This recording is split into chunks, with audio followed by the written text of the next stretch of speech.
ایک کہانی 14واں حصہ یوسف حصہ دوم پیدائش 42 باب تا 50 باب۔ یوسف کے ذریعے خدا کے لوگوں کے لیے پوری کی جانے والی رویا خدا کی رویا ہے، یوسف کی نہیں۔ یہ یوسف کا خواب نہیں ہے کہ یوسف منصوبہ بندی کرتا، دعا کرتا اور اس کے لیے تیاری کرتا، لیکن یہ خدا کی رویا ہے جسے وہ پورا کر رہا ہے اور یوسف کے ذریعے اس کی رضامندی کے بغیر پورا کرے گا، جسے خدا نے منتخب اور ممتاز کیا تھا۔ تو رویا خواب سے مختلف ہے۔ پہلا فرق یہ ہے کہ یہ کس کی طرف سے آئی ہے۔ رویا خدا کی طرف سے پوری ہوگی، پس یہ خدا سے تعلق رکھتی ہے، لہٰذا موضوع خدا ہے۔ اس کا آغاز خدا سے ہوتا ہے، لیکن خواب وہ ہوتے ہیں جو ہم اپنے تجربے اور قابلیت پر مبنی بناتے ہیں جو ہم شروع کرتے ہیں۔ دوسرا فرق یہ کس کے لیے ہے۔ رویا واضح طور پر یہ ہے جسے خدا اپنے لوگوں کو اپنے نام اور اپنے لوگوں کے لیے دیتا ہے، لیکن خواب میرے خود کے لیے ہے۔ یہ میرا ہے بشمول میرے خاندان، میرے کاروبار اور میری وزارت، اور میرے لیے اس کا حتمی مقصد مختلف ہے۔ تیسرا بہترین کوشش کرنے کا مواد ہے۔ رویا میرے لیے نہیں ہے بلکہ خدا اور اس کے لوگوں کے لیے ہے، لہٰذا اگر میں اپنی پوری کوشش کروں تو بھی میں خدا کی راہ میں اپنی پوری کوشش کروں گا۔ تاہم جب میں اپنے خوابوں کے لیے پوری کوشش کر رہا ہوں تو حتمی مقصد مجھ ایک گنہگار کے لیے ہے، لہٰذا میری پوری کوشش کر سکنا ممکنہ طور پر کوئی دنیاوی راستہ ہے۔ چوتھا فرق یہ ہے کہ اگر ہم ہار مان سکتے ہیں، رویا کو ترک نہیں کیا جا سکتا، کیونکہ کامل خدا جو ماضی، حال اور مستقبل سے ماورا ہے، پہلے ہی حتمی فتح کو حاصل کر چکا ہے اور اس کو ایک بہترین انجام کے ساتھ اپنے لوگوں کو دے دیا ہے۔ ہم ہمت نہیں ہار سکتے کیونکہ یہ خدا کے ماتحت ہے، ہمارے نہیں۔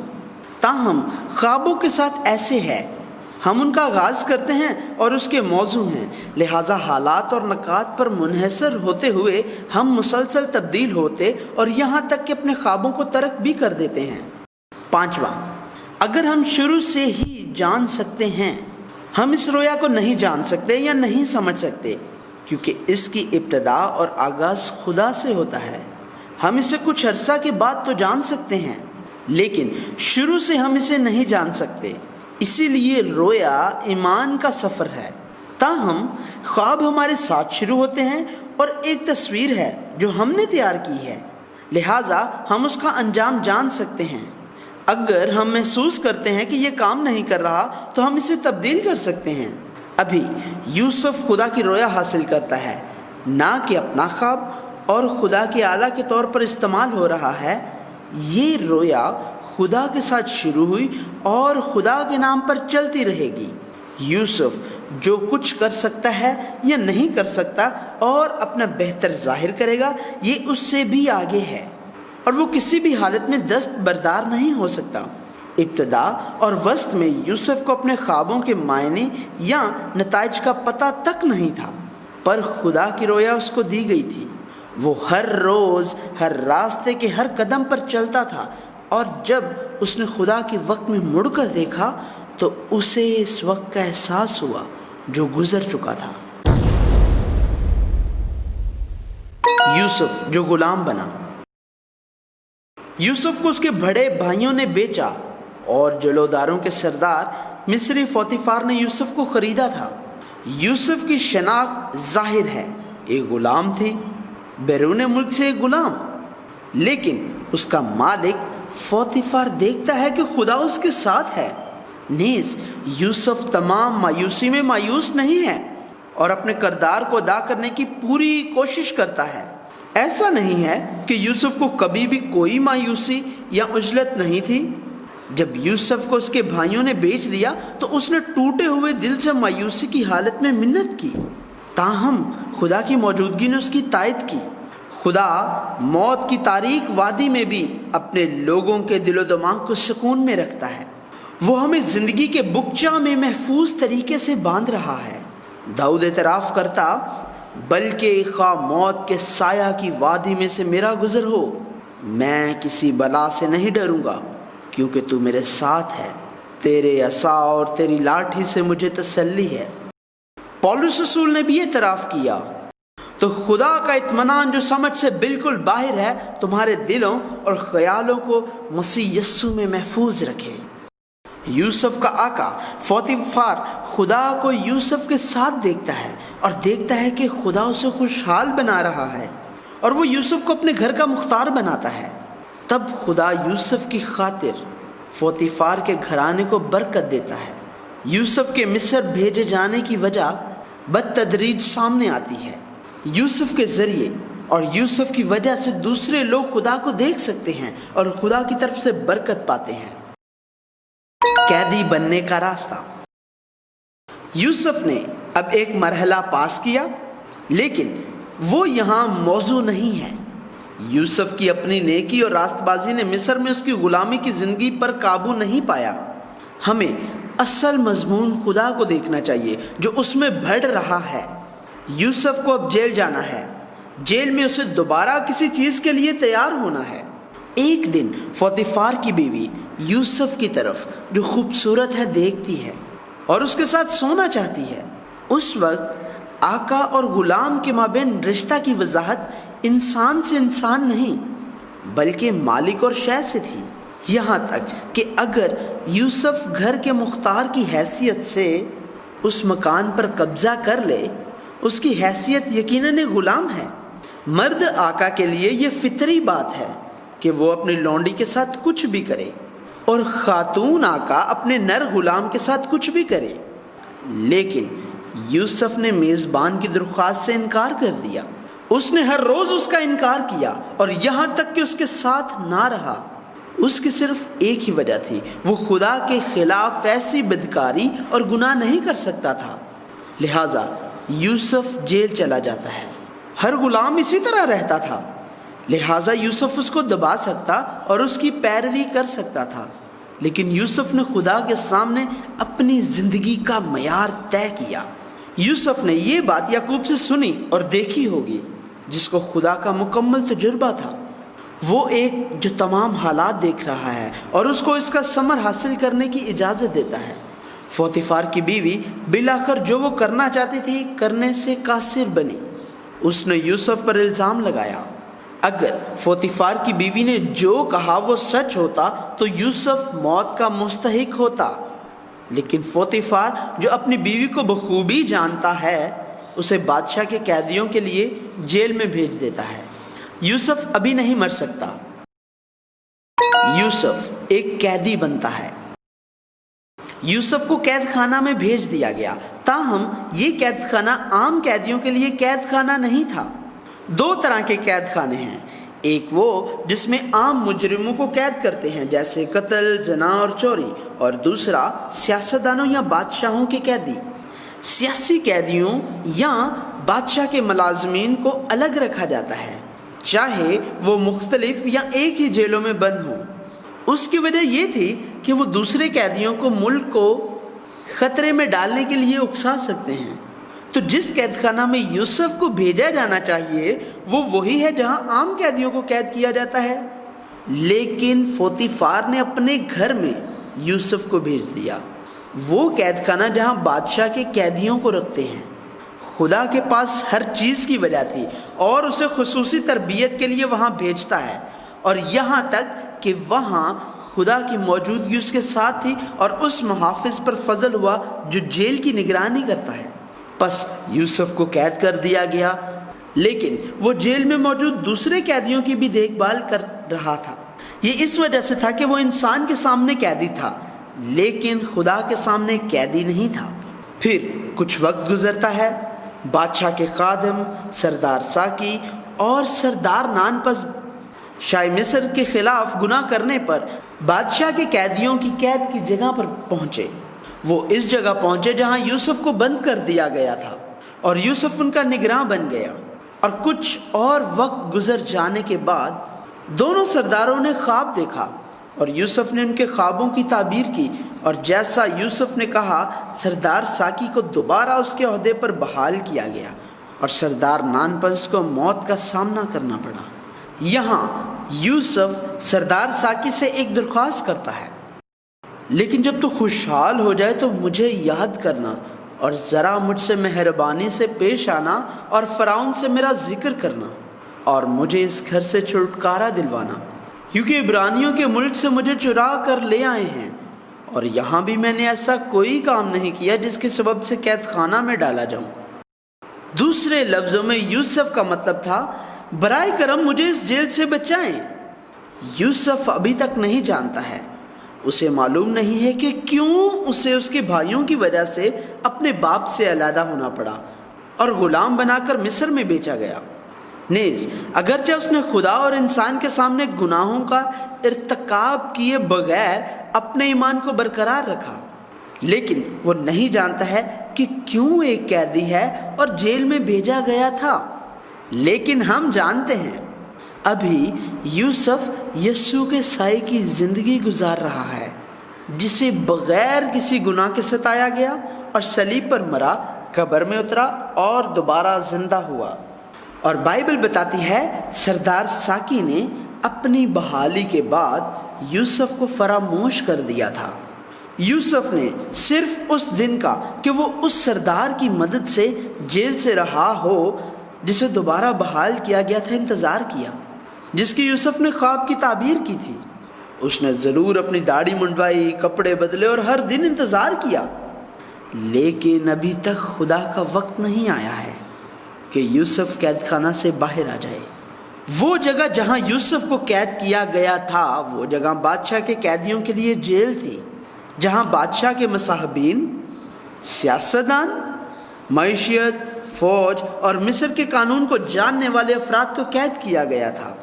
ایک وقت میں وہی لوگ تھے جن کا بادشاہ کے ساتھ اقتدار تھا، لیکن ایک دن وہ بادشاہ کی وجہ سے سب کچھ کھو بیٹھے اور موت کے انتظار میں جیل میں آئے تھے۔ مطلق بادشاہی کے زمانے میں ایسی چیزیں اکثر واقع ہوتی تھیں۔ ان لوگوں کے لیے وہ یوسف کا شکر گزار ہوں گے جو خوبصورت نظر آنے والا ایک وفادار پردیسی تھا اور ہر دن جیل میں ان کی دیکھ بھال کرتا تھا۔ لہٰذا وہ ہر روز یوسف کو پکڑتے اور اسے بتاتے کہ وہ کتنے عظیم تھے، انہوں نے کیا عظیم کام کیے اور ان کے کیے ہوئے کاموں کے کیا نتائج برآمد ہوئے۔ انہوں نے یہ سب کچھ تفصیل سے، آدھا دکھ اور آدھا فخر سے کہا ہوگا۔ یوسف یہ سب سنتا اور مصر کے فوجی، سیاسی، معاشی اور معاشرتی پہلوؤں پر خصوصی درس لیتا۔ سابق شعبہ وزارتی ارکان اور صرف ایک طالب علم کے ساتھ یہ ایک محدود مگر زوردار تربیت تھی۔ یہی وجوہات تھیں کہ یوسف کو جیل جانا پڑا اور طویل عرصے تک جیل میں رہنا پڑا، یہاں تک کہ اگر وہ ایک مجرم نہیں تھا پھر بھی اسے صورتحال کو سمجھے بغیر خدا کی رویا کے لیے تیار ہونے کے لیے زیادہ وقت قید خانے میں گزارنا پڑا۔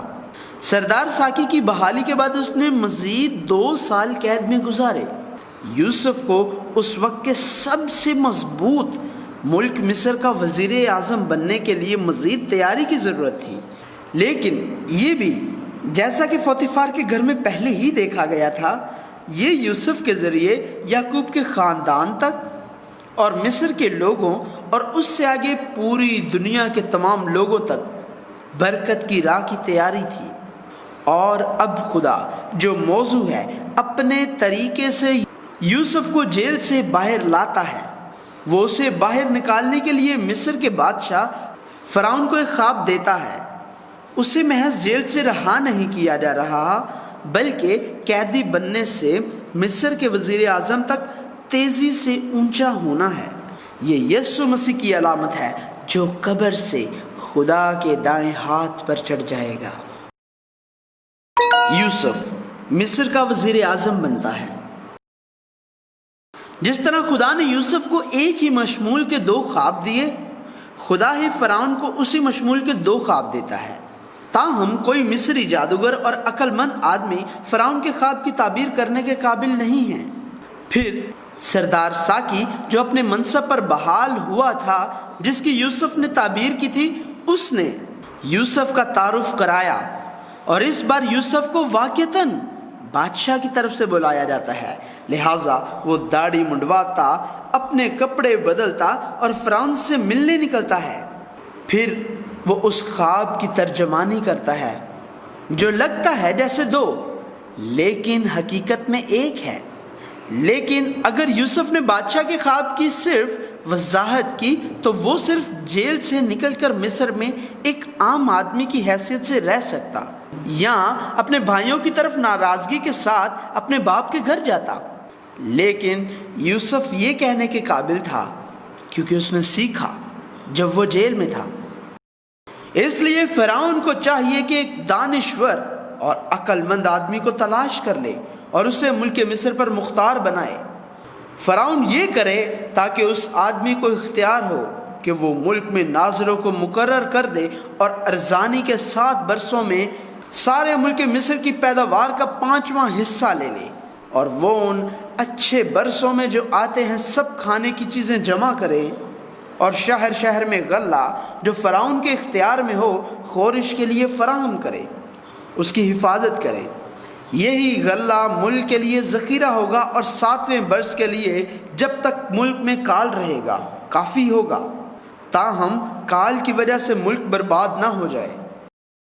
یوسف نے صرف بادشاہ کے خوابوں کی تعبیر نہیں کی بلکہ اس کا حل بھی تجویز کیا۔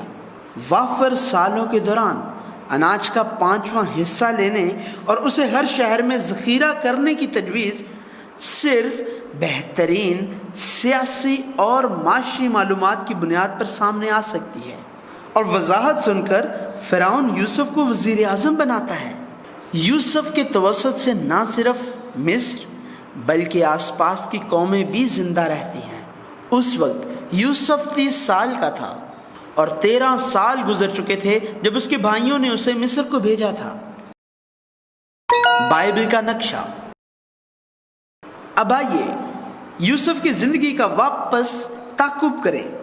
یوسف وزیر اعظم بنا، فرعون کا خواب تھا، لیکن کون ثالثی کرتا ہے؟ یہ سردار ساکی تھا جو اپنے منصب پر بحال ہوا تھا جیسی اس کے خواب کی تعبیر یوسف نے کی۔ تو یوسف سردار سے کہاں ملا؟ یہ جیل میں تھا۔ یوسف جیل کیوں گیا؟ اس کی وجہ فوتیفار کی بیوی کے جھوٹے الزام ہیں۔ یوسف فوتیفار کی بیوی سے کیسے ملا؟ اس کی وجہ یہ تھی کہ یوسف فوتیفار کے گھر میں غلام تھا۔ یوسف فوتیفار کے گھر میں غلام کیسے بنا؟ یہ اس لیے تھا کہ اس کے بھائیوں نے یوسف کو مدیان کے سوداگروں کو فروخت کیا تھا اور فوتیفار نے یوسف کو ان کے ہاتھوں سے خریدا تھا۔ یوسف کے بھائیوں نے یوسف کو کیوں بیچا؟ یہ اس لیے کہ وہ یوسف سے نفرت کرتے تھے۔ یوسف کے بھائیوں نے یوسف سے نفرت کیوں کی؟ یہ یوسف کے خوابوں کی وجہ سے تھی۔ اس سے خواب کس نے دیا؟ یہ خدا تھا۔ یہ ٹھیک ہے، یہ خدا کی رویا ہے جس پر خدا نے آغاز کیا اور اس پر کام کر رہا ہے۔ یہاں پر معاون اداکار اور آلات اسٹیج کے ساز و سامان کی طرح موجود ہیں جو یوسف کو مصر کا وزیر اعظم بنانے کے لیے استعمال ہوئے تھے، اور نہ صرف یعقوب کے گھرانے بلکہ مصر کے لوگوں اور دنیا کو بھی بچانے کے لیے برکت کی راہ بن گئے تھے۔ یہاں اچھے کردار تھے جیسے یعقوب اور فوتیفار، جیل کے محافظ اور مصر کا فرعون، اور یہاں شریر بھی تھے جیسے بھائی جنہوں نے یوسف کو بیچا، فوتیفار کی بیوی جس نے اسے بہکانے کی سازش کی تھی، اور سردار ساکی جو یوسف کو اس سے مدد لینے کے بعد بھول گیا۔ ہماری زندگی میں بھی ایسے کردار ہیں جو خدا کے مقصد کو ظاہر کرنے کے لیے استعمال ہوتے ہیں۔ یوسف کی زندگی کے ذریعے ہمیں ایمان کے ساتھ ان تمام لوگوں کے پیچھے خدا کو دیکھنے کے قابل ہونا چاہیے۔ بھائیوں کا احساس۔ بعد میں اس وقت کے ذریعے یوسف کو خدا کے کام کا احساس ہوتا ہے جو وزیر اعظم بنتے اس کے لیے گزر جاتا ہے۔ وہ تسلیم کرتا اور قبول کرتا ہے کہ اس کے بھائی فوتیفار کی بیوی اور سردار ساکی جو خود سے ایک لمحہ کے لیے بھول گیا تھا، وہ موضوعات نہیں ہیں اور صرف خدا ہی موضوع ہے، اور انہیں معاف کرتا ہے۔ تاہم یوسف اپنے بھائیوں کو محض قبول نہیں کرتا اور اس کی بجائے ان کی جانچ کرتا ہے۔ وہ دیکھتا ہے کہ اس کے بھائی بنیامین کے ساتھ کتنے بالغ ہو گئے ہیں، جو یوسف کی طرح نفرت اور دکھ پاتے ہوئے بڑا ہوا۔ آخر کار جیسا کہ ہم پہلے ہی اس عمل میں دیکھ چکے ہیں، یہودا رضاکارانہ طور پر بنیامین کی طرف سے خود کو قربان کرنا چاہتا ہے اور یوسف خود کو ظاہر کرتا ہے، اور یہ اختتام ہے۔ اس عمل میں بڑے بھائیوں نے یہ کہتے ہوئے اپنے جبر کا مظاہرہ کیا، خدا نے ہمارے ساتھ ایسا کیوں کیا؟ لیکن وہ جانتے ہیں کہ انہوں نے کیا کیا، اور ہم بھی جانتے ہیں۔ اور وہ آپس میں کہنے لگے، ہم دراصل اپنے بھائی کے سبب سے مجرم ٹھہرے ہیں، کیونکہ جب اس نے ہم سے منت کی تو ہم نے یہ دیکھ کر بھی کہ اس کی جان کیسی مصیبت میں ہے اس کی نہ سنی، اسی لیے یہ مصیبت ہم پر آ پڑی ہے۔ اور آخر کار یہودا کے وسیلے سے انہوں نے اعتراف کیا۔ ہم اپنی بے گناہی کو کس طرح ثابت کر سکتے ہیں؟ خدا نے اپنے بندوں کے گناہ سے پردہ اٹھایا ہے۔ یہ صرف چاندی کے گمشدہ پیالے کی بات نہیں تھی، بلکہ یہ ان کے جرم کی بات تھی جسے انہوں نے دبانے کی کوشش کی تھی۔ یہ خدا ہے جس نے مجھے یہاں بھیجا۔ یوسف کہتا ہے، میں تمہارا بھائی یوسف ہوں جس کو تم نے مصر میں بیچا تھا، لیکن یہ جانوں کو بچانے کے لیے تھا جو خدا نے مجھے تم سے آگے بھیجا۔ یہ اعتراف ہے کہ جو کچھ ہوا تھا اس میں ہر چیز کا موضوع خدا ہے۔ بس تم نے نہیں بلکہ خدا نے مجھے یہاں بھیجا، اور اس نے مجھے گویا فرعون کا باپ اور اس کے سارے گھر کا خداوند اور سارے ملک مصر کا حاکم بنایا۔ یہ بڑے بھائی نہیں، خدا نے سب کچھ کر دیا تھا۔ یوسف کی زندگی کے ذریعے ہمیں اپنی زندگی میں بھی اس کو تسلیم کرنا چاہیے۔ جشن کے علاقہ میں رہو۔ یوسف جو پہلے ہی قیدی اور وزیر اعظم کی حیثیت سے 22 سال تک مصر میں رہا تھا، مصر کی شان کو جانتا ہے۔ خدا نے ابراہیم، اسحاق اور یعقوب کو مسلسل بتایا کہ مصر رہنے کی جگہ نہیں ہے۔ اس کی وجہ یہ ہے کہ مصر رہنے کے لیے جگہ نہیں ہے، بلکہ خروج کے لیے آغاز کی جگہ ہے۔ چنانچہ ابتدا ہی سے یوسف اپنے بھائیوں سے کہتا ہے کہ جب وہ مصر آئیں تو وہ جشن کے علاقہ میں ہی رہیں۔ ایسا اس لیے نہیں تھا کہ جشن کے علاقہ کی جگہ خاص تھی، لیکن یہ مصر کی خوشحال زندگی سے الگ زندگی کے لیے تھی۔ خروج کے بعد کنعان میں اس امتیاز کا دہرانا جاری رہے گا۔ یوسف کا آرام۔ وقت پھر سے اڑتا ہے اور اس کے باپ کے بعد 17 سال گزرتے ہیں۔ یعقوب یوسف کے ساتھ مصر کی سرزمین میں رہا، اور یعقوب فوت ہو گیا، اور ایک بار پھر وقت تیزی سے گزرتا ہے، اور یعقوب کے مرنے کے بعد 54 سال گزر گئے۔ جب یعقوب کا انتقال ہوا، یوسف کی عمر 56 سال تھی، اور یوسف جو اب مر رہا ہے 110 سال کا ہے۔ بائبل صرف یوسف کے، جس کے پاس طاقت تھی، جس نے مصر میں یعقوب کے ساتھ وقت گزارا تھا، 17 سالوں میں برکات اور یعقوب کی موت کا ذکر کرتی ہے، اور یعقوب کی موت کے بعد 54 سالوں سے متعلق خاموش ہے۔ بائبل یہ ظاہر کر رہی ہے کہ یہ دکھانے کے لیے نہیں لکھا گیا ہے کہ مصر میں یوسف کی طاقت کتنی تھی اور وہ مصر کی دولت سے کیسے لطف اندوز ہوا۔ یوسف خدا کی رویا حاصل کرتا ہے اور ایک ایسی زندگی بسر کرتا ہے جو اس رویا کو پورا کرے، اپنے مقصد کو پورا کرتا ہے، اور اس وصیت کو چھوڑ کر آرام میں داخل ہوتا ہے کہ اس کی ہڈیاں مصر میں دفن نہیں ہونی چاہیے، بلکہ اس جگہ سے لے جائیں، جیسے ابراہیم، اسحاق اور یعقوب نے کیا۔ اپنی زندگی کے ذریعے یوسف نے بھی یہ ثابت کیا کہ وہ اس زمین پر ایک پردیسی تھا۔ خدا کے جوش کی داستان اس بات کو ظاہر کر رہی ہے کہ خدا کے لوگوں کو ابراہیم کے ساتھ، اسحاق اور یعقوب کے ساتھ یوسف کے ذریعے سے اس دنیا میں کیسے رہنا چاہیے، اور اب اسرائیل نامی ایک قوم کے ذریعے خدا کے جوش کے دوبارہ ظہور کی کہانی جو یعقوب کے 12 بیٹوں سے شروع ہوگی، جاری رہے گی۔